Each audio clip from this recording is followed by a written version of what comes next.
All right. Hola amigos, buenos días. Les saluda a su amiga Elizabeth Madrid desde este espacio de Hombro a Hombro Michigan Experience. Quiero compartirles que acabamos de salir de unas mesas de conversación, mesas directas con representantes estatales. Okay. Bueno, quiero presentarles. What's your name? My name is Phil Skaggs. I'm the state representative for House District 80. That's in Kent County, in the southeast quadrant of Greater Grand Rapids, Kentwood, East Grand Rapids, and Cascade Township. Thank you. Thank you for coming. Yeah, my pleasure. I want a question. ¿Qué cambio concreto han logrado este año que realmente haya mejorado la vida de la comunidad latina en Michigan? What concrete change have you shared this year with Latino community? So I think we're all troubled at what we're seeing in our home community, what we're seeing across America in Minneapolis, the attacks that are happening on the Latino community from ICE that are unconstitutional and heartbreaking, ripping families apart, taking people away from their workplaces, away from their homes, away from their families.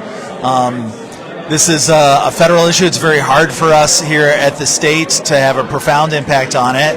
But I want you to know that we're working as hard as we can on the state level to rein in ICE. There are three bills in the Senate and in the House. In the Senate, where Democrats are in the majority, those bills are moving. It's Senate Bill 508, 509, and 510. Those are bills which would prevent ICE agents from masking themselves and make sure that there are safe places in hospitals and schools and places of worship where ICE would not be allowed to kidnap people. Wow, thank you.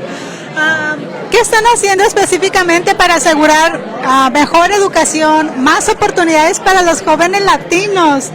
What specifically are you doing to ensure better education and more opportunity for Latino children? Yeah, that's a great question. So it's a budget season here in Lansing, and we're working on the state budget, including the school aid budget.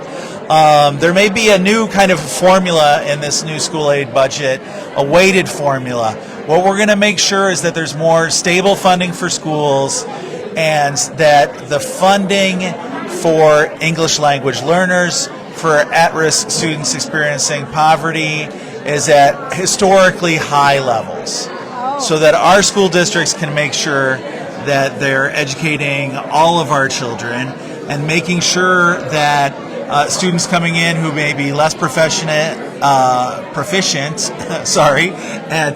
English are getting their opportunities to go ahead, learn English so they can more fully participate in our economy, society, politics. I represent Kentwood, which is an extraordinarily diverse community, not just Latinos and Hispanos, but people from Africa, people from Asia. And so English language learning is a really important part of what we should be helping our kids learn in schools, and we're making sure that we have the funding and the teachers to do that. Thank you. This is very important. ¿Cómo están protegiendo a los trabajadores que muchas veces no tienen voz o tienen miedo a denunciar abusos? How are you protecting workers who often have their voices? Okay, so this one is really important to me. About 2 months into my work as a state legislator in 2023, the New York Times came out with an article which really exposed the exploitation of largely undocumented teenagers in my district, in Kentwood, at food processing factories.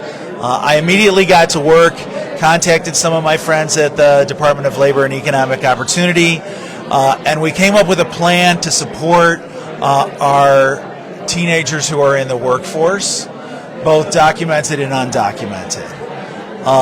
We've seen horrific stories from teenagers having their hand chopped off in a food processing plant, to a teenager falling off a roof who should not even have been on the roof, should have been harnessed, falling off and breaking his back.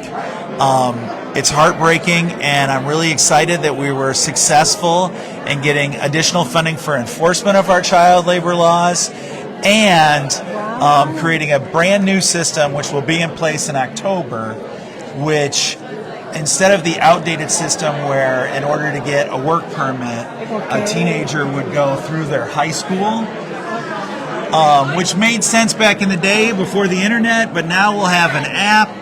Employers, parents and caregivers, and young people can go ahead on the app, make sure they get the permit. The benefit of that is twofold. Students know what their rights are, teenagers know what their rights are. Employers know how to follow our child labor laws, which are very good. It's just we haven't had the enforcement and the education that we've needed to make sure that employers are living up to it. And then lastly, we will know, our enforcement agencies will know, and this enforcement agencies is not public safety, it's the Department of Labor itself, will know exactly where we're seeing our children working so that there can be spot inspections by the Department of Labor just to make sure that they're not working too long of hours, that they're not being exploited for their wages, that they're not in dangerous and hazardous conditions. Okay. So that one has been real important to me, and I'm excited to see the progress that we've had. Wow. Please, ¿cómo están asegurando que la comunidad latina tenga una voz real en decisiones legislativas? How are you ensuring that the Latino community has real voices in legislative decisions?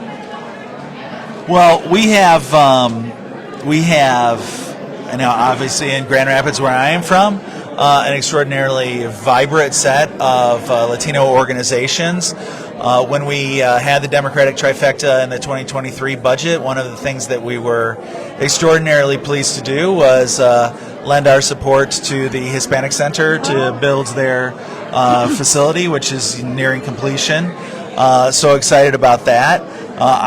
We have several Latino elected officials in the greater Grand Rapids area, including County Commissioner Nancy Morales, who I'm close with, and work with her on making sure that I'm up to date on issues that are affecting the Latino community. Thank you. I think she's the first Latina county commissioner, Yes. and when we have redistricting on the county commission level, usually the Republicans and Democrats each draw maps. Now the Republicans dominate the position, so their map always wins.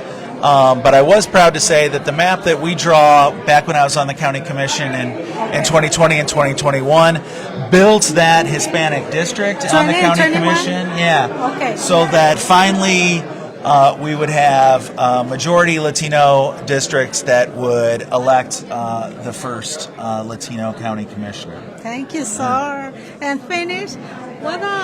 ¿Qué experiencia personal les ha hecho entender mejor a la comunidad latina? What a personal experience has helped you? Like I said, I just try to meet with our elected officials. I try to meet with community leadership.